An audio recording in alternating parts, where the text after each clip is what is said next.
Powered by the Inside the Birds podcast. Now, live from inside the Matt Black Kia Studios, it's Football at 4. Football at 4 is powered by the Inside the Birds podcast, and it is brought to you by Caesars Entertainment Group of Atlantic City. Come experience the ultimate sports destinations all season long at the Wild Wild West, Tropicana, and Harrah's Resort Atlantic City. Book your game day experience today at Caesars.com. I'm at the Tropicana at Chickies and Pete's. He is Adam Caplan. The Eagles will play on Sunday. We've got football tonight. This is Football at 4. Adam Caplan, how are you, my friend? Good to be with you, Mike. Glad you're back, and it's good to see you as we can. We do this virtually. It's cool. I'm good. I'm so glad that we have football. I remember last time this year, I had first time in 18 years I didn't have a training camp tour. I was kind of bummed about it. I didn't go actually, and did not go to an Eagles home game. I did not sit in the press box for the first time since probably 2002 for a season. So it was kind of weird being at home because we just didn't know what to expect. But this year I had a training camp tour. I saw about half the leagues, around 15 or 16 teams, and I was just glad to do it. Glad to get out, out there, and glad we have football and what promised to be I think a pretty even matchup. This certainly is a very even matchup. A couple, Baldy was on with me yesterday, Adam, and I will get your reaction because when he said this, my reaction was, whoa. He says, I expect them to steamroll the Falcons, and his reasoning is their offensive line. He thinks the weak spot of the Falcons against the strong suit of the Eagles is that offensive line play. Of course, Brandon Brooks being on the injured list is a little murky, but when I say steamroll them, do you get surprised by that? Well, I'll say this much. I am picking the Eagles to win outright. I know they're, a 3.5 point dog. I just think they're the better team. Where I take that a little further is they're significantly better on both sides of the line. The Eagles' D-line is way better than the Falcons' D-line, and the Eagles' offensive line is way better than the Falcons' offensive line. So if you just look at the war of the trenches, that's where this game is going to be won. And there's no doubt about that. Where they have issues is the lack of experience at wide receiver and quarterback. That's certainly something that the Eagles can't overcome. They have who they have, and we'll see how that is handled. Going forward in this game, it starts on Sunday, but I think the Eagles have a decided advantage on both sides of the football up front, and to me, that's going to be the difference in the game. All right. Well, let's take a look up front because the injury report yesterday. I'm not sure if the updated Thursday version is out yet. I'm on remote, so I have. Has it changed at all? Okay, because Brandon Brooks, LP, same with Dickerson, Taylor, and McLeod. Those three we don't anticipate playing, but Brooks was a bit of a surprise. So what do we know there? Yeah, the only concern was because Brandon Brooks' injury is a new one. Anytime you talk about Brandon Brooks and injuries, you get concerned. Yeah, it would be definitely a surprise if Dickerson, McLeod, and Taylor were able to play. That would be very surprising. We'll find out for sure tomorrow. But the key there is that Brooks worked for the second straight day. He's got a minor knee injury. So I expect him to go, barring something unforeseen like a setback. The Eagles don't have a lot of depth. Remember now that Jack Driscoll's on injured reserve, who will be one of their top backup offensive linemen who could play guard or right tackle. Nate Herbig would be the guy most likely who would start if for some reason Brooks can't play. And again, this is an area, Mike, where they could be absolutely dominant. When you watch this game Sunday, I'd be shocked if the Eagles' offensive line had any real issues against this front seven of the Falcons. Yeah, and so let's get into the Eagles' offense here. What do we anticipate that their offense will look like? We have a new, obviously, play caller and some new weapons to play with here. You've got an offensive line, too. That factors into what the offense will look like.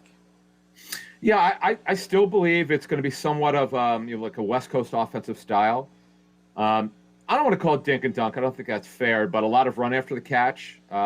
That's kind of what we had heard since February. I expect that still to be the case. I think you're going to ask these guys to go get the football. Route running's got to be better than it was last year. That was a problem for them. I expect it to be better this year. I think they'll be coached better. I just think everything's going to be better on offense, particularly the offensive line. And they'll take the shot plays. But another thing, we talked about this on our Inside the Bird show that dropped this morning. We talked about how we expect the tight ends to be very active in this game because the Falcons don't have a very good secondary. I think they're okay at linebacker, but I think overall, I think the Eagles will get the tight ends heavily involved with Zach Ertz back. So that's something you could see starting with this game. Yeah, that's I'm really interested in that dynamic, Adam, of who gets more snaps, who gets more targets. Do they split them up? Is Ertz the guy? I think, to me, how they utilize them in the offense is something I will certainly be watching on Sunday. Oh, cannot wait. That, to me, is one of the biggest storylines. There are a lot of storylines for this game. That's one of them, top 5. Who gets the majority of the snaps? I think Goddard will play more than Ertz, but who gets the targets? That's, to me, one of the stories of the game. And remember, Goddard's going to be a 3-down tight end for them because he can block way better than Ertz. But Ertz is obviously the more accomplished pass catcher. Right. And, Adam, I don't know if it was a surprise in the end, but Will Watkins being your number 3 wide receiver, you would imagine that he's going to be on the field for, I don't know, enough snaps that he's a part of the game. But you can't have Goddard and Ertz and Watkins all on the field at the same time, you would imagine. So how does Watkins' role in the offense affect how much they use the tight ends? Well, there are certain ways you could deploy them. That I don't see that being a big deal. I mean, Watkins is not a guy most likely to play 40 to 50 plays. I think he's somewhere in that 20 to 30 snap range. And the great thing about the Eagles roster right now at the receiver and tight end position is there are so many things they could do with speed. There's just so much they can do. 2 years ago, they were super slow. Now they're fast. I get they're not experienced at receiver. But with Rager, Devontae Smith, and Watkins, they could all fly. Miles Sanders can run. Kenny Gainwell, cannot wait to see him. They're going to be able to mix and match. Obviously, when you play a lot of these guys, you're only going to play one tight end at times. I don't believe they're going to be as heavily into 12 personnel as usual. Last year, they were about 33% of the time, which was the number 1 in the National Football League. I expect them to be in the 20s, not to lead the NFL. Again, they'll probably be top 5 because you have to count for Ertz. But they're going to have such an ability to spread the field with its offense and go from multiple personnel sets, 12 to 11. It's going to be fun. Yeah. That's the unknown here is how much 12 they'll play. But I do know this. Rager, Smith, and Watkins could flat out fly, and I think this coaching staff will do a much better job of understanding how to use personnel. Now, I don't know if you caught what Romo said, but he said, the Eagles' line is significantly better. I think we've all realized that. But he mentioned when your line's better, you can take shots on the second level and the third level. So Jalen Hurts you mentioned their secondary is not very good. Do you anticipate them trying to letting Jalen Hurts take shots down the field starting in week 1? Absolutely. If they protect, they will be able to do that. I expect that to happen. I don't think they're going to ask them to do as much vertical as the former staff. I think it'll be more intermediate, run after the catch and go long. You'll see screens. You're going to see the running backs heavily involved in the pass game. I don't know what happened last year. I know Miles Sanders had between 7 and 9 drops, depending on who's grading them. But the fact of the matter is, these guys have ability. They're super deep at running back. They've got speed at receiver. They've got this offensive line, which is potentially top 3 if they could stay healthy for most of the season. And I expect them to have a very intriguing offense. It's just that you got to put it all together, and it could take a little bit of time. All right, he is Adam Caplan from the Inside the Birds podcast. It dropped this morning to get you ready for the Eagles and the Falcons. They'll have the pregame show with Adam and Moshe and Greg Cosell and I think Jason Avant and Quentin Michael going to be making some appearances on that as well. That is Sunday at 10 o'clock on the Inside the Birds YouTube channel. And you guys will be talking, I would imagine, about Matt Ryan's role, 36-year-old MVP. I don't know. Does that worry you? If you're the Eagles' defense, is Matt Ryan a former MVP? Is he a concern, or is there something else about this offense that concerns you? Well, it's all tied together because if Matt Ryan's protected, I still think the Eagles' D-line will dominate the Falcon offensive line, which is probably bottom 10. They've got 2 guys that are pretty good. Really, one, Jake Matthews is terrific, the left tackle. Right guard Lindstrom's decent, above average. The rest of them are in fact, Josh Andrews, who was going to be the former Eagle, Josh Andrews, who was going to be their left guard, is on injured reserve. So the Eagles in the interior with Cox and Hargrave are going to give them fits. I think this is where Matt Ryan is not an athlete. He does not move very well. He's got lead feet. I think if you pressure him inside the middle, he's going to have problems. And to me, I think that's where the advantage is. But if they protect him, when they protect him, you're going to see Calvin Ridley, who's terrific, who's a fourth-year receiver, who's an absolute stud. Russell Gage, who had a breakout season last year, and Zacchaeus, a kid who's from North Jersey, number 17, who's their shot play guy, he's had a 90-yarder and a 50-yarder in his career. This is his third year. That's where I struggle with the Eagles because they are not deep at corner on the outside. That's an issue where I think the Falcons could have some success. They'll be heavy 12 personnel team with Philly's own Kyle Pitts from Warminster and Hayden Hurst, a former first rounder from the Ravens. Those guys are pretty good athletes, particularly Pitts. That to me is going to give the Eagles problems. I think this is a game of the tight ends. I don't think there's any question both teams will get their tight ends prominently involved. Well, I told people coming up after you're done, I'm going to give my X factor in the game. But in the beginning, for the Falcons, my X factor is who defends Pitts and how do they use him? Because that's where I think if the Atlanta Falcons say, look, he played one snap, I think, in the preseason for them. So we don't really know how they're going to utilize him. But however they do the Eagles have an answer for tight ends this year? Well, he's not going to be on the inside very much. He'll split them out in the slot or on the outside and spread them out. They're really a three-deep receiver core. They'll use three guys, Ridley, Gage, and Zacchaeus, as I mentioned. I don't see Pitts being a blocker very much. Lee Smith, who's number 85, when you guys watch him on Sunday, assuming he's active, he almost certainly would be active because they only have three tight ends on their active roster. He was once one of the best blocking tight ends in the National Football League. They actually traded for him. They got him from Buffalo, and he could flat-out block, and that'll enable Pitts and Hurst.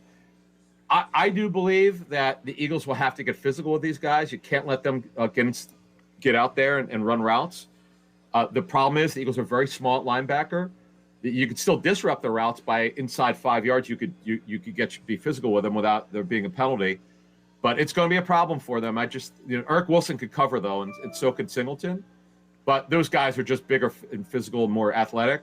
So that's going to be a problem. I think the tight ends for the Falcons are going to do a good job. The question is, will you double Kyle Pitts? That to me is the question. Now, Jonathan Gannon played cover 2 almost 40% of the time in the preseason. Is there anything that we should see from that? Is that what they're going to do? And which is certainly different from what Jim Schwartz did. I mean, so how do the safeties factor into that?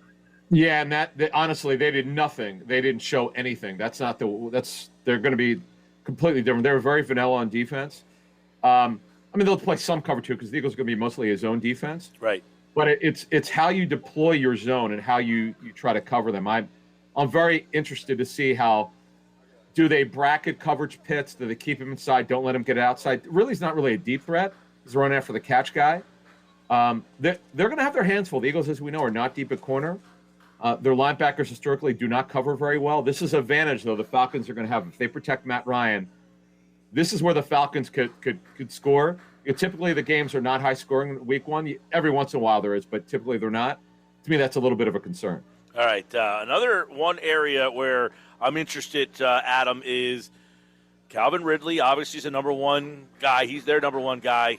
How is Darius Slay, Steven Nelson? Does Gannon use Slay all over the place? Does he stay on one side? It's funny because Jim Schwartz would play man, and Gannon, just based on who he's worked for, you would think they're going to play a lot of zone and just play sides. So, you could double in an area. You could hand off, but double in an area. That, to me, is the million-dollar question here, is how you choose to cover them. Because they've got a very deep pass target group. There's no question about it. I'm very interested to see how they do this. No doubt about it. It's going to be interesting to see on Sunday how they deploy them. It's an unknown. We don't know. It's their first game. It's one thing. Yeah. If they had played a game, okay, Mike, here's what they do. Here's how I think they'll do it. We don't know because they showed absolutely nothing. Anything you see disregarded in the preseason, it means really nothing. I agree that that will be something that will be interesting to see if Jonathan Gannon moves him around or not. All right, so the Eagles, one spot where we said offensive line, they're very good. Their defensive line is the strength of their defense. This could be a very big spot in the game, them against that offensive line for the Atlanta Falcons, which you mentioned is just okay. But if something about the offense and there's a weakness of the Eagles, what would that be? Where's the spot on Sunday that would be concerning for the defense? I would say the lack of depth on the corner on the outside. You don't want Avonte Maddox playing outside the slot. You want him staying inside. Russell Gage is the guy. Number 14 will probably play a lot inside when they go 3 wide with Sakia 17 on the outside. Maddox could hang with Gage. They're okay, but they don't really have a fourth. To me, McPherson has not showed yet that you can depend on him. I know he had a nice training camp. Preseason tape was not great. If you have to go to Zach McPherson, that is an advantage for the Falcons. And to me, if you're the Eagles, you treat Kyle Pitts like a receiver. You don't treat him like a tight end because he's not a tight end. He's really a flex tight end. And that, to me, is going to be the chess match between Arthur Smith, who, by the way, could have been the Eagles head coach had the Eagles been willing to wait for him. But he got an offer from the Falcons. The Eagles wanted to interview other candidates, but I know the Eagles were blown away by him. So it's kind of funny how things work out. But he is the Falcons head coach, and I'm interested to see what he does here. All right, real quick, a couple transactions were made over the weekend or over this week. Mac McClain, a corner. You just talked about corner depth. Is he a player that has any factor not only into this game, but obviously this season? Is he a guy, as you mentioned, they're very thin. We knew that coming into the season at corner. Is he a guy that can help them out down the road? Well, he's a guy, Mac McCain, who played at a small school, North Carolina A&T. The Eagles like his size, I'm told.